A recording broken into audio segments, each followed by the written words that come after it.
Ние интервју во серијата интервјуа за парламентарните избори 2024 година. Денешен гостин во студиото на МИА е Христијан Мицкоски, председател на ВМРО ДПМН. Добро дојдовте во студиото на МИА. Добро ве најдов, благодарам на поканата. Почна кампањата за парламентарните избори, значи паралелно тече и кампањата од првиот круг председателски избори. Година на двојни избори, вие веќе ја представивте изборната програма со која што настапувате на парламентарните избори, наречена 1198. Според платформа 1198, значи според бројот на проектите како што најавивте и политики што планирате да ги реализирате. Јас би почнала со економијата, она што е најбитно за граѓаните, значи начините за зголемување на животниот стандард на граѓаните. По првото поглавје најавувате политики за стабилизирање на макроекономската, значи стабилност во државата, најавувајќи раст на бруто домашниот, значи на БДП-то од 3 на 5%, зголемување на странските директни инвестиции, намалување на јавниот долг, намалување на буџетскиот дефицит, намалување на инфлацијата на 2%. Врз основа на што ги темелевте овие економски параметри дека ќе ги достигнете во 4 години, значи 2024-2028, доколку го добијате мандатот? Економскиот тим на ВМРО ДПМН и генерално извршниот комитет на партијата, комисиите, но и консултации со многу луѓе кои што се во реалниот сектор, беа основата врз основа на која креиравме предпоставка како би се развивало сценариото за следните 4 години кога ВМРО ДПМН би била во владата и кога би ја предводела владата. Тука пред се мислам на приходната и расходната страна. Политиките кои што планираме да ги водиме, бидејќи вие ако сакате стабилна економска состојба во државата и раст до 5% на бруто домашниот производ годишно, тоа подразбира дека вие мора да имате стабилна влада и тоа е една од причините што бараме победа голема, победа во која што ќе имаме стабилна влада, која што ќе може 4 години да ги води политиките на економски план за да може да се сподигне истовремено бруто домашниот производ, а со тоа и стандардот на граѓаните. Најавуваме фронт против корупцијата, односно тоа ми е еден друг пакет прашања. Тие две работи се со друго поврзани, затоа што ако во државата перцепцијата е дека е исклучително криминализирана, не владее правото, дека гангови, би рекол, семејни и партиски владеат со Македонија, тогаш логично е да има отпор кај бизнисмените, кај луѓето во реалниот сектор да инвестираат. Затоа велам тие две работи одат една со друга.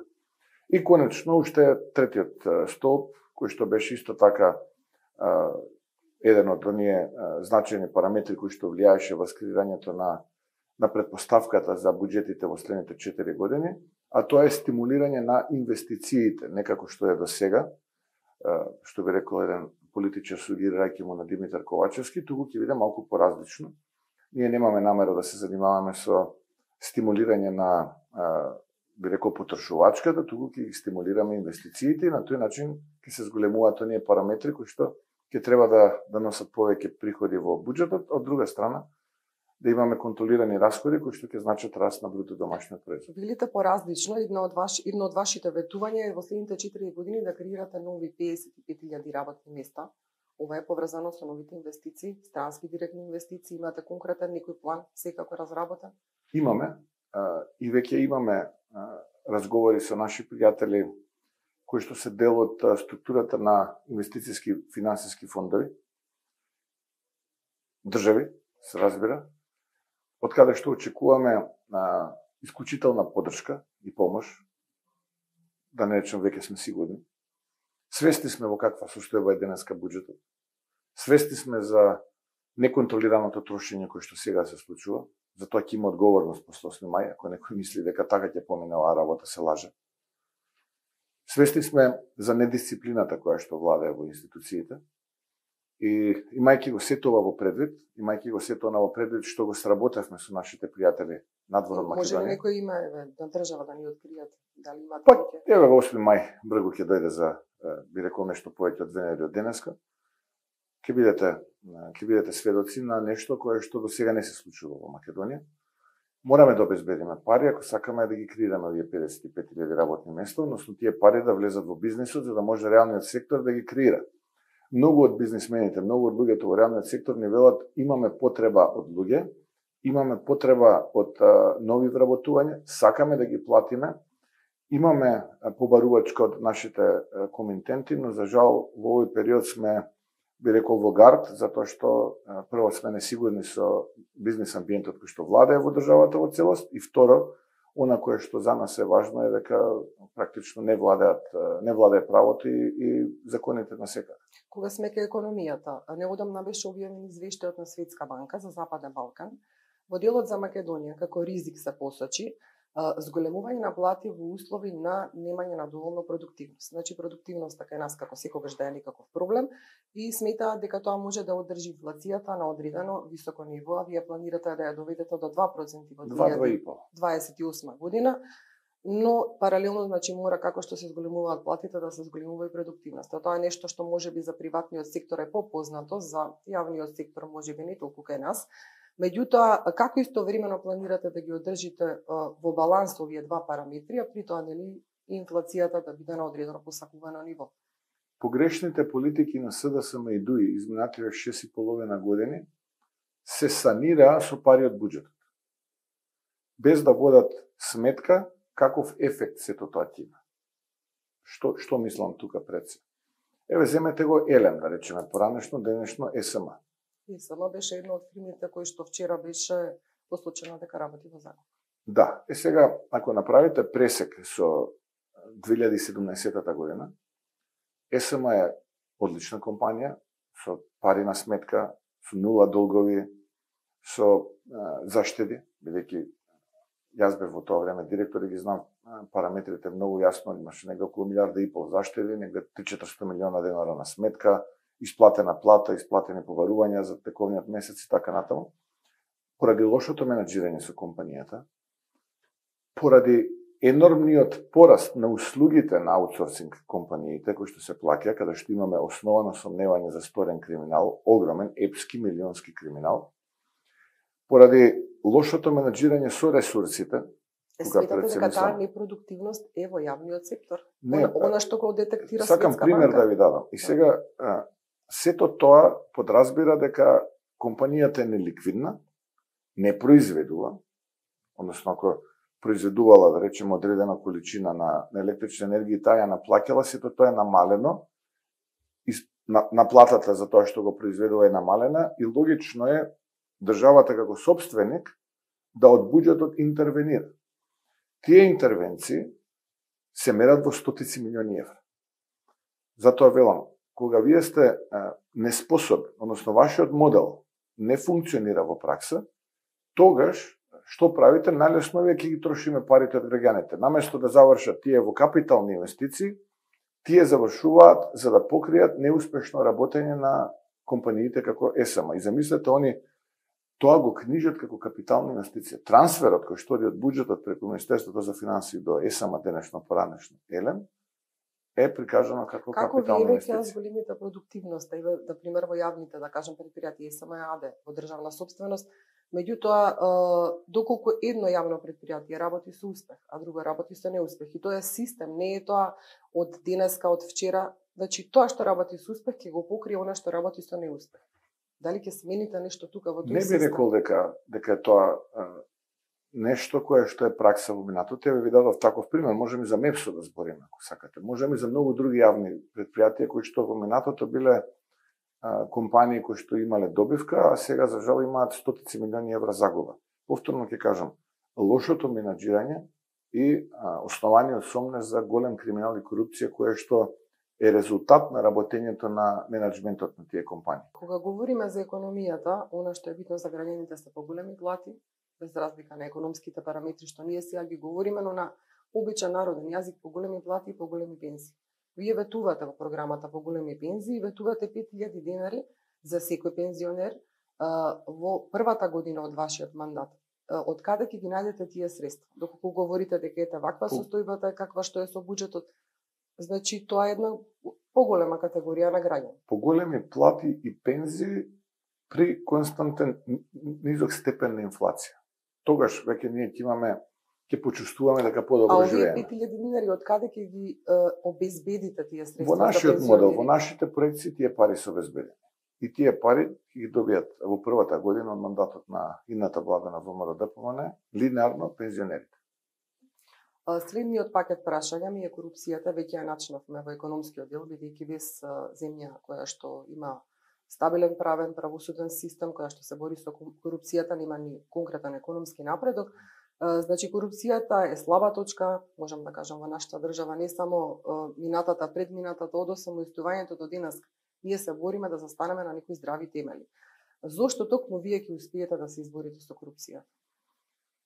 Па, зошто токму ние? Затоа што ние сме свесни дека ако сакаме тој модел економски да го имплементираме, и ако сакаме Македонија да ја развиеме како што ние мислиме дека треба да се развие, прва работа што треба да ја направиме е нивото на корупција ние не можеме на нула да го спуштиме, тоа е невозможно. И во Шведска, и во Соединените Американски држави, и во многу поразвиени демократи, споредено со нашата, нивото на корупција е некакво, не е како нашата. Но ќе ја подсетам... Сепак сме на некој ниво, на 76-та позиција, мислам, според Transparency International, тоа е ниво, се што е под 50 се смета за ризична корупција. Значи имаме барем до 50 да изодиме. Како вие тоа? Тоа е нашата цел, да влеземе во првите 50. Инаку, ќе ве подсетам, во минатото сме биле на 58, 60, 62 место. Сега сме едно време и 117 бевме, ако не се лажам, или 107 таму пред некоја година, небитно. За да се спречи корупцијата, прво политичарите можат со своето однесување да придонесат. Вие не можете да најдете сега оваа мерка ќе ја превземам, бидејќи нашите закони се одлични, перфектни, вака на хартија која ќе ги гледат. Но треба да се имплементира. Вие треба да се однесувате честно. Вие не треба да имате концесија. Ниту јас, ниту ВМРО-ДПМН има концесија кон некој. Не постои бизнисмен во Македонија што ќе дојде, ќе ме погледне во очи, ќе впери прст кон мене и ќе рече ти мене ме должиш, јас тебе сум ти помогнал на ваков. Не постои така. Ни од Македонија ни надвор. Одевме честно, одбравме да биде тешко, да не биде срамно, затоа што знаевме дека еден ден ќе се случи да ВМРО-ДПМН формира влада. И тој денес е поблиску да се случи. Само треба законите да се имплементираат. На локално ниво, ние повеќе од 2,5 години имаме мнозинство градоначалници, можеби 85% од населението е во општини каде што ВМРО-ДПМН има градоначалници.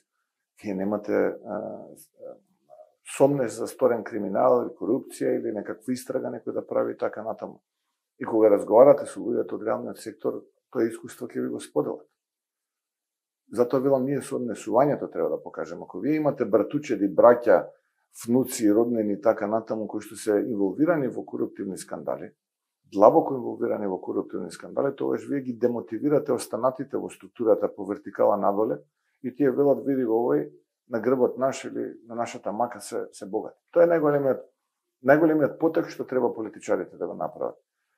Да го ослободат бизнисот и институциите од своето бизнис однесување. Во политиката или сте политичар, или сте бизнисмен. Не можете вие да бидете... Тоа тешко оди во праксата, кај нас и Па кај мене одлично оди, јас сум задоволен од овие 6 години како председател на ВМРО-ДПМН. Порано како човек кој што бил, имал и државни позиции, и приватен живот во бизнисот, реалниот бизнис, не измислен како што некои тука се представуваат дека пред политиката биле во бизнисот. Тоа се, би рекол, митови кои што немаат никаква врска со реалноста. Можам да ја кажам дека честно сум го водил до сега овие 46 години својот живот и затоа ви напоменав дека не постои човек, нити во Македонија, нити надвор, кој што може да го впери прстот кон мене и да рече ти ми должиш нешто, јас тебе сум ти дал ово или оно. Нема таков. Во делот посветен на надворешната политика, во вашата изборна програма, акцент ставате на сојузништвото со САД, на стратегиското сојузништво со САД. Значи, тука говорите за повеќе сфери каде што би можеле да ја зајакнете соработката, меѓу другото и борбата против корупцијата. Дали доколку формирате влада и успеете да формирате по парламентарните избори, ќе ги ефектуирате наводите од црната листа на САД? Како опозиција не го поддржавте законот за рестриктивни мерки, но дали можеби во иднина ќе ги ефектуирате некако нивните наводи, бидејќи тука последни беа поместени Катица Јанева и Стивчо Јакимовски, меѓуто имаме имења Кочо Андјушев, Рамис Мерко, ги знаеме веќе сите, Мијалков, Јордан Камчев. Груевски, значи дали ќе таа многу црна строга листа е ефектуира? Квалификацијата дека не сме поддржале. За да нешто поддржите... Не помина законот за рестриктивни мерки, така да го квалификувам. Да, со дополнување на црните листи на САД. Престрога е таа квалификација дека ВМРО-ДПМН не го поддржава. Зошто да поддржи ВМРО-ДПМН? Која е причината да поддржи ВМРО-ДПМН? Нешто во кое што не било вклучено. Мора да престане во Македонија праксата на политичко насилство. Од кај сака нека дојде. Не може владата да дојде и да рече ова поддржате, а не го поддржувате, значи вие сте анти ова, анти ова. Не, таквиот тип на однесување не може да функционира. Повеќе, доста е веќе. Ако веќе сакаме да обезбедиме политички консензус, тогаш треба сите важни, поголеми политички чинители да ги вклучиме во процесот на креирање на нешто. Не можете вие сега да се затворите, да составите нешто и на поважниот од вас, пошто во Македонија владата нема 100 пратеника кои ја поддржуваат. Не се рейтинзите на СДСМ-ДУ или останатите партии 4 пати поголеми од ВМРО-ДПМН и тие да се однесуваат вака како што се однесуваат бахато. Мора да покажат почит ако сакаат почит да добијат. Не можете вие да се однесувате така. Еве ќе ви дадам одговор. Се што е во рамките на уставот и законот, бидејќи должност на секој еден премиер, министер, државен функционер да почитува устав и закон. Се што е во рамките на уставот и законот, ВМРО-ДПМН ќе почитува и ВМРО-ДПМН ќе се држи до таа рамка. Но услови кога гледате конкретно за тој закон што дојде од владата, како професори, како луѓе експерти, даваат аргументи правни дека тој закон е спротивен на устав, дека е во колизија со неколку други законски решенија и така натаму, тогаш простите, на кај нас немате да најдете сериозен соговорник на таа тема. И конечно да завршам, јас ја слушнав Ангела Агелер, амбасадорката на Соединените Американски држави, кој што вели ние поседуваме озбилни докази.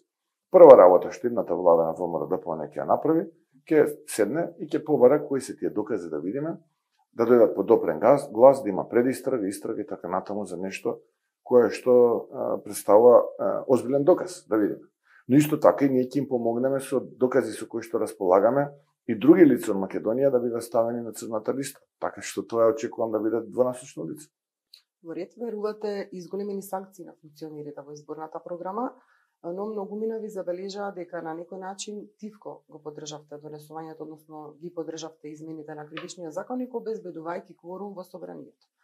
Бидејќи со нив застараа голем број предмети од поранешното СЈО, за кое што меѓу другото најавуваат и целосна ревизија на неговото работење.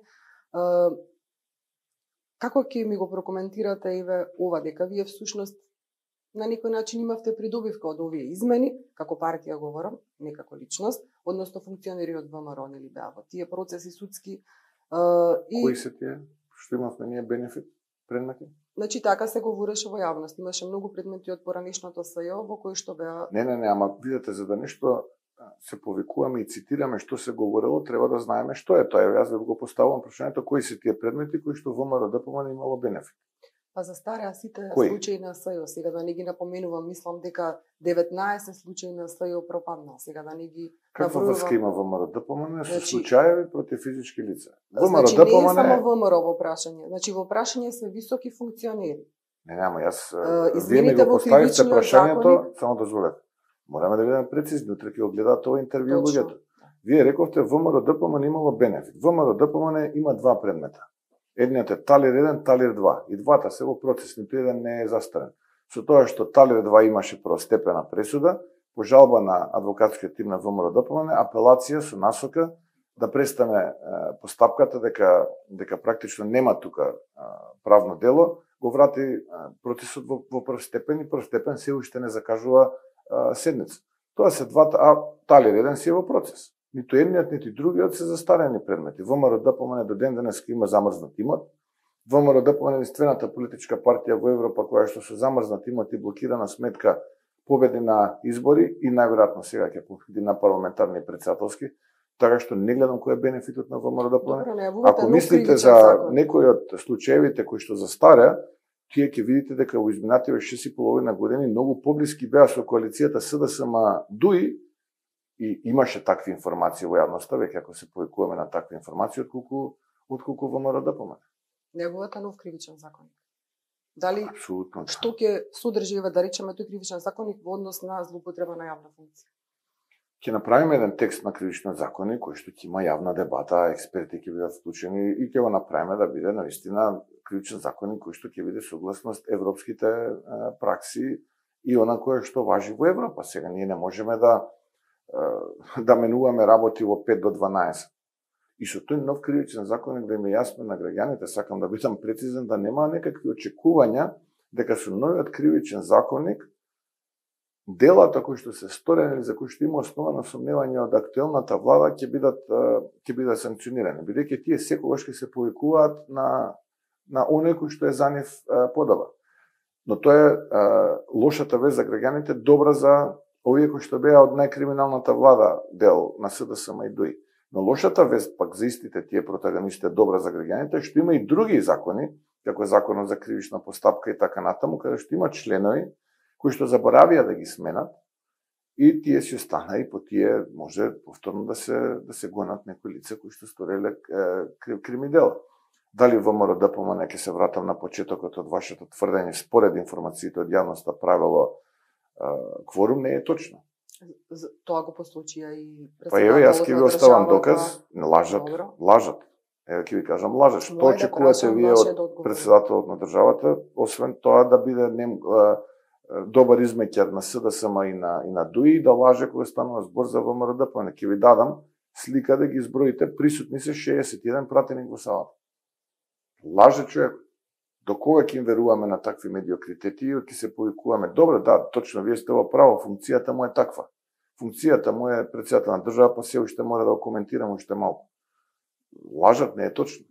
Повторно во пакетот корупција и правосудство предлагате нови закони и целосно распуштање на сегашните совети на Судскиот совет и Советот на јавно обвинителство, одвојување на академијата во две посебни академии. Дали ова може би е вашиот своевиден ветинг и дали сметате дека целосно распуштање на сегашните состави на двете овие тела ќе постигнеме нешто во иднина? Ако сакате да нема ова е ветинг, политичко влијание, партиско влијание, тогаш комплетно ослободете ги и обвинителите и судиите од предлози кои што ќе дојдат од владата, од парламентот, од председателот, небитно. Како ќе го избегнете повторно? Многу едноставно.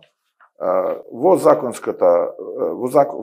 ќе се интервенира со амандмани и ќе се избрише делот каде што владата предлага, председателот предлага, ќе оставиме самите обвинители и суди да си ги изберат тие кои што ќе бидат таму. Ќе им обезбедиме соодветен буџет независен, да знаат дека секоја година ќе имаат процент од буџетот соодветен на бруто домашниот производ и владата ќе прави оверсајт, односно ќе врши надзор на работењето во финансиска смисла, да не дојде било каква злоупотреба. Никого не познавам обвинителство, никого не познавам одсуство, иако многумина сега сакаат да се запознаат со мене и обвинители и суди, нека си ги изберат самите, да не биде после овој обвинител, аха, тој е на Мицкоски. Овој судија, аха, тој е на Мицкоски. Не секам така. Не секам владата да предлага ништо. Самите нека си изберат.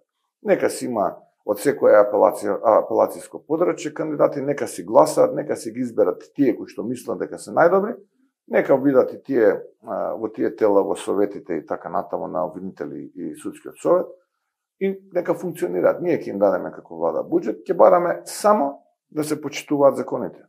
Но почувствувам ли дека ќе имаат политички влијанија некои други? Почувствувам ли дека ќе имаат бизнес влијанија? Жестоки казни ќе предвидиме. Не само како ќе ги предвидите во законите? Во закон со затвор. Со затвор ќе бидат казни. Озбилни казни. Затоа што им овозможуваме самите да функционираат, им обезбедуваме како една влада независно финансирање и работење.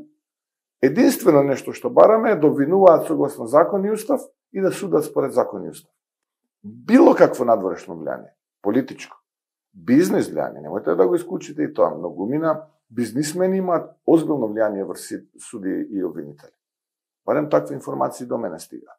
Така што се случили такво нешто и се потврдили тоа, жестоки затворски казни има, не само разрешување, туку и казни затвор.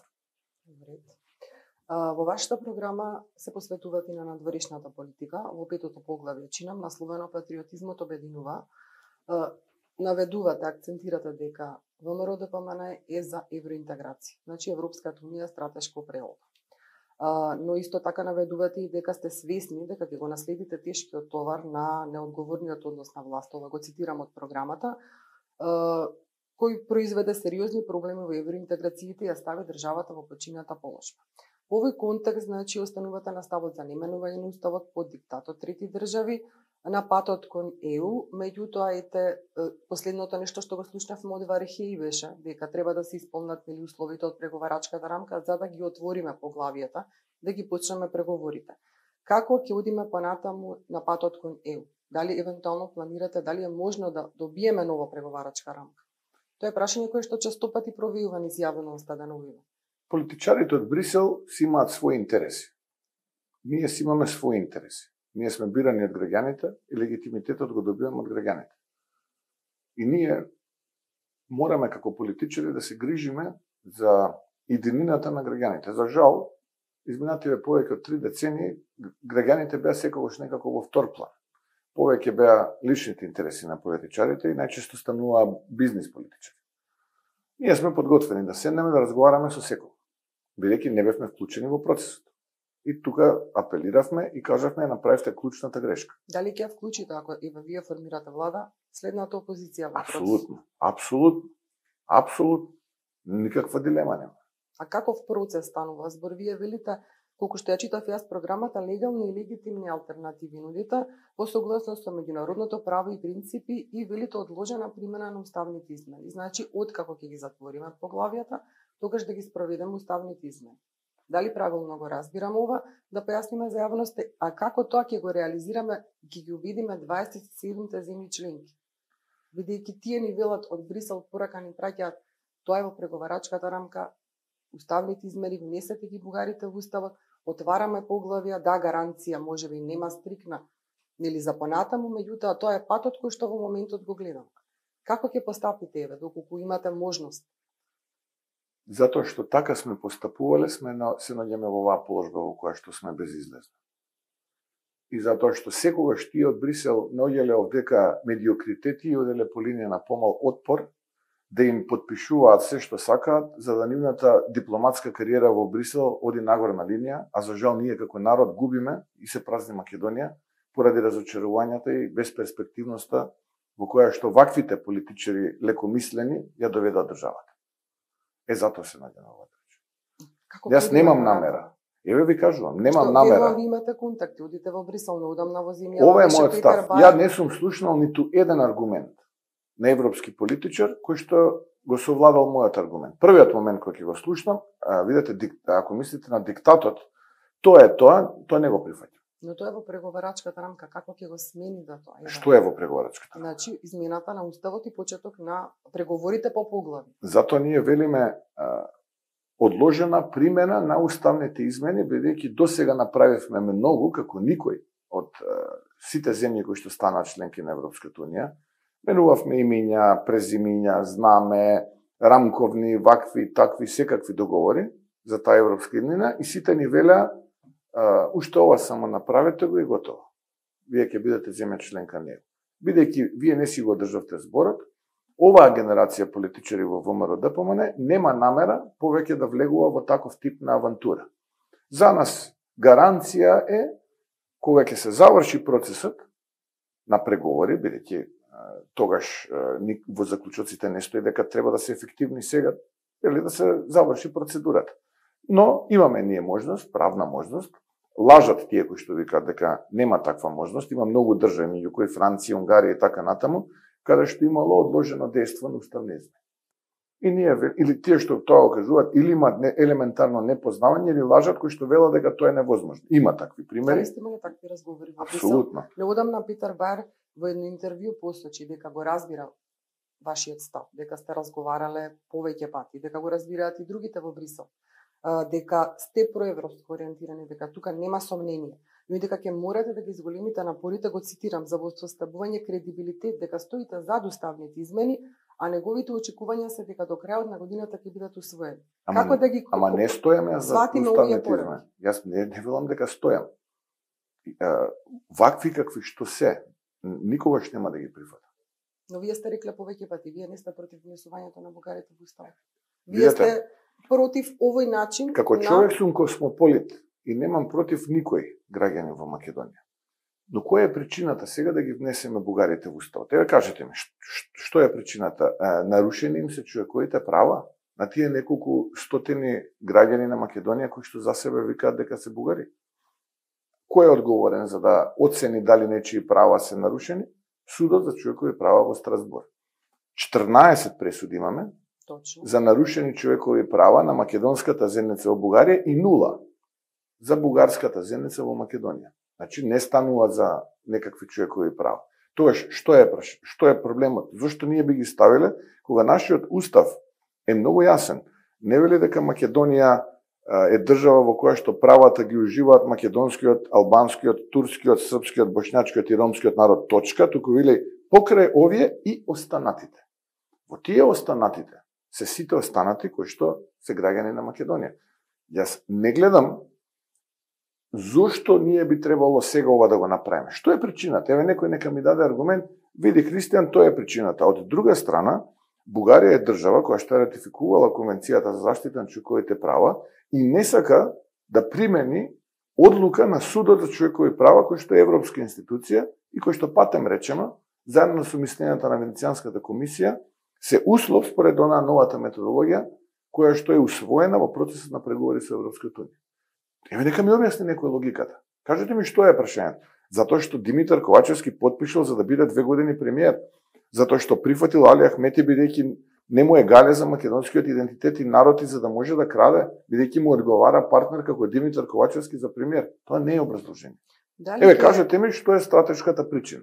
И ќе ја речам во ред, одличен ви аргумент. Тоа ќе мора да ги прашате. Ама јас сум ги прашал, политичките актери, да, ние разговараме реторички, нели да. Дали ќе настојувате да останеме дел од Отворен Балкан? Ова прашање се отвори како предизборна реторика, но ме интересира вашиот став. Видете, сега овие теми се наметнуваат, гледам во јавноста, поради една основна причина да се дефокусираме од кампањата, темите за корупција, криминал, лошо владење, ниски плати, катастрофален стандард, инфлација, најнесреќни граѓани, така натаму и така натаму. Нити некој не вклучил во било што, ниту пак знаеме што е суштината на тие процеси. И јас како што се сеќавам, тие кои што се сега заговарачи на овие теми за да направат дефокусирање од реалниве теми, беа оние кои што практично изминативе години беа први да се фотографираат на тие средби како резултат на тој отворен Балкан. Идејата произлезе од Бујар Османи. Така што токму тие дипломатски екзибиционисти кои што за себе имаат преголемо мислење, со овие нивни би рекол како да кажам, екзибиции, се обидуваат да направат некакво дефокусирање. Јас ги молам граѓаните да не наседнуваат на ова, бидејќи имаме ние многу поважни теми за кои што треба да се грижиме, отколку фрустрацијата на Бујар Османи. Па тој прв се сликаше со Али Ахмети таму и по Охрид, и по Тирана, и по Белград. Значи, вие сте за да останеме во таа иницијатива? Па по сајми за вино одеа во Белград делегации со 2 авиона додека. Со автобуси ги нося на тие настани за Отворен Балкан. И сега видоа дека ги губат изборите катастрофално, ај што ќе правиме, ќе смислуваме теми. Ве молам да не наседнуваме. Ве молам. Дајте си имаме ние поважни работи, домашна да се завршиме. Криминалци ни владеат во држава, младиве се селат, пензионериве ни протестираат, луѓе умираат по болници, деца учебнава година заврши, книги нема. Сега ние фрустрациите на поединци ќе ги коментираме. Не заслужуваат коментар. Најавувате и укинување на балансирот во програмата. Да. Мерит системот е пред се, меѓутоа дали сметате дека како општество созреавме да се укине балансирот, имајќи предвид дека вие во вашите јавни настапи велите дека преферирате да коалицирате со албанската опозиција. Дали имате однив мислење, став, бидејќи балансирот го воведовме, меѓутоа почна да се злоупотребува. Балансирот е дел од извештајот. Меѓутоа беше некоја гаранција за етничката застапеност, нели? Дозволете. Балансерот, дури и во последниот извештај на Европската комисија, како резултат на скрининг процесот, како алатка е прогласена дека е непотребна. Погледајте го.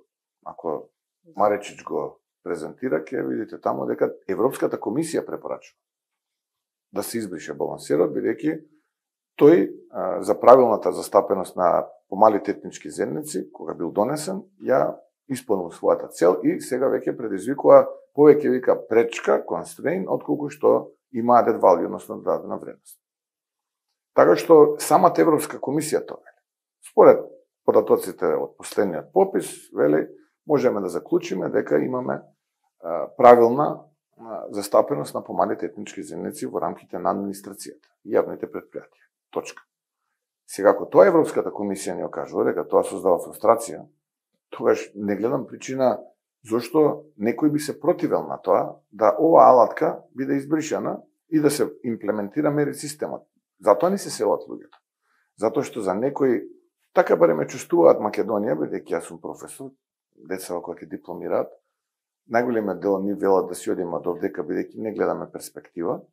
Една од причините и токму ова, бидејќи нема мерит систем. Или има партократија или етнократија, која што е резултат на оваа алатка балансер. Сакаме да одиме напред, сакаме. Тогаш понекогаш во животот треба да правиме и храбри одлуки. Ова е храбра одлука. Ако сакаме државата да се темели на квалитет, а не на етнократија и партократија, тогаш ајде да водиме во таа насока. Колку пратенички места очекувате на парламентарните избори? Па мислам дека ВМРО ќе успее да консолидира 61 пратеник во мај, после 8 мај. Како коалиција Твоја Македонија ќе бидеме апсолутен победник. Не би можело денеска да проектирам колку. Доколку освоите 67 пратеник, дали ќе формирате сами влада или евентуално ќе коалиција? Не, секако дека ние ќе поканиме коалиционен партнер. Секако ќе поканиме коалиционен партнер поради токму овие причини што зборуваме за правилна застапеност на помалите етнички заедници. Преферирате со албанската коалиција опозицијата коалицира? Да. Што дуи воопшто не доаѓа во предвид коалицирањето или во политиката никогаш не се вели? Не, тоа е моја реченица, дека не се затвараат никогаш во политиката вратите, и така е, но наш приоритет е коалицирањето со албанската опозиција. Дали веќе ускладивте некои ваши политики и ставови, особено во однос на уставните измени? Не сме разговарале, сега сме во тек на кампања, веќе 16 ден од првиот круг претседателски избори, трет ден е веќе од парламентарната кампања, така што генерално тука сме фокусирани, воопшто не сме фокусирани на преговори, ние имаме јасна програма, платформа 1198, имаме јасна реформска агенда, јасна визија за Македонија. Таа реформска агенда ги опфаќа сите етнички заедници, не е ова само за македонците, ајде сега малце реформи за македонците, па малце за ромите, па за турците, па за албанците. Не, ова е за сите граѓани. Цениме дека имаме производ кој што навистина е многу значаен и носи развој на Македонија. Многу прашања, немаме доволно време нели за се што би сакала да ве прашам во ова обемна изборна програма, меѓутоа во еден дел имате за слободата на медиумите. Се наближува 3 мај, денот на слободата на изразувањето на медиумите. Се обврзувате дека ќе поддржите механизми саморегулаторни и корегулаторни за гарантирање на слободата на медиумите и слободата изразувате како најголема демократска придобивка. Во последниот извештај на Репортери без граници имавме скок на 38 место, сме 19 места скок, дури сме подобри од Хрватска, регионално која што е членка на ЕУ. Дали доколку вие ја формирате новата влада, ќе продолжи овој скок на слобода на распадот на медиумите? Па се надевам, ама не мислам дека само тоа е меродавно тело, пак куќата на слободата Freedom House, па друго викаш. Кога станува збор за медиумите, притисоците врз медиумите, новинарите и така натаму. Добро, вие во вашиот дел ќе тие па друго кажа. Видете, вие 6,5 години многу медиуми изгасна. Многу медиуми изгасна. Јас како човек ниту некогаш некаде, ниту пак имам намера да цензурирам, да вршам притисоци, да се објавува или да не се објавува нешто. 6 години така функционирам, за мене се напишани многу лаги, многу конструкции. Откако веќе се премина границата, се премина Рубиконот, морав да некои медиуми да ги тужам. Не барам нормално финансиски надомест, но едно извинување должат и некои од нив веќе се извинија за изнесените лаги, клевети и невистини. Јас сум свесен дека ние политичарите мораме да имаме, што се вели, помек стомак, да бидеме потолерантни. Јас сум бил максимално толерантен, но има некои медиуми кои што без никаква причина вмешуваат семејства, ад хоминем напади, ниски страсти и така. Професионални медиуми, малку и медиумската сфера се смени со социјалните медиуми, со порталите, меѓутоа видете, професионален медиум треба да почитува професионални новинарски стандарди. Тоа се изнесени работи јавно на национални медиуми. Дури има некои новинари кои што повикуваа на мој линч, на смрт и така натаму, навредуваа семејства, кои што се видени во друштво на владени функционери, и тие владени функционери во многу наврати даваат поддршка за тие новинари. Дел од тие новинари се видени и во странски амбасади, на коктели, наздравуваат со политичари. Се создава перцепција дека се, ако можам да ги наречам новинари, дека се многу моќни и влијателни, а изнесуваат лаги, клевети, невистини, конструкции, ад хоминем напади, ниски страсти, замени за моето семејство, и тоа мислам дека е непримерно. Во програмата за медиумите, бидејќи сте наш гостин, неминовно ми ова прашање, ја споменувате МТВ, незината реформа, активностите начално кои што би требало нели да ги реализира, меѓутоа не ја споменувате МИА, државната агенција која што за разлика од другите државни агенции во регионот, чија работа е регулирана со закон, и во оние што се членки на Европската унија, оние што не се, МИА е некако во некој меѓупростор, владина, невладина, со можност за кратење на буџет во било кое време кога владата ќе одлучи. Дали може би планирате, бидејќи МИА веќе почна еден процес со ОПС, поддршка за носење на закон за МИА, дали планирате може би во таа сфера да се наслучите, агенцијата да се постави на здрави темели? Имам информација, но со оглед на тоа дека тука уште е магловита состојбата, не го ставивме тоа во програмата, инаку многу работи не ставивме во програмата. Кога све би ставиле во програмата, таа би била 500 страни, верувајте. Многу работи оставивме за да денот после тоа, како идна програма на идна влада, да го реализираме. Имаше дебата кога правевме програмата и за МИА. Немаме лоши намери, напротив, но се уште треба да ја видиме малце магловита целата таа работа. Знам, имам информација за тој закон и така натаму. Да се регулира дејноста на јавен и МИА јавен сервис. Но иднината на МИА ќе зависи од МИА. И не треба да зависи ниту од идната влада, нити персонално од луѓе и така натаму. Од иднината на МИА треба да зависи од МИА. Од вработените, но и од законот што треба да се донесе, а тој треба да биде донесен во собрание. Токму тоа ми беше целта, дека сите тие треба да бидат страни вклучени во тој процес, бидејќи вработените на МИА најдобро знаат што им треба за да МИА биде тоа што треба да биде. Така што партнерски односот е, нема да биде сигурно односот што велите вие, кога ќе му текне на некој крати, додавај, одземај и така натаму, туку ќе биде партнерски однос. МИА сепак треба да си биде агенција која што ќе биде објективна, која што ќе биде цитирана, кредибилна, и тоа е нашата намера. Другото зависи од самите луѓе. Господине Мицковски, ви посакувам успех во текот на изборната кампања и ви благодарам што бевте гостин во студиото на МИА. Благодарам на можноста. Ова беше интервјуто со претседателот на ВМРО ДПМН, господинот Христијан Мицковски.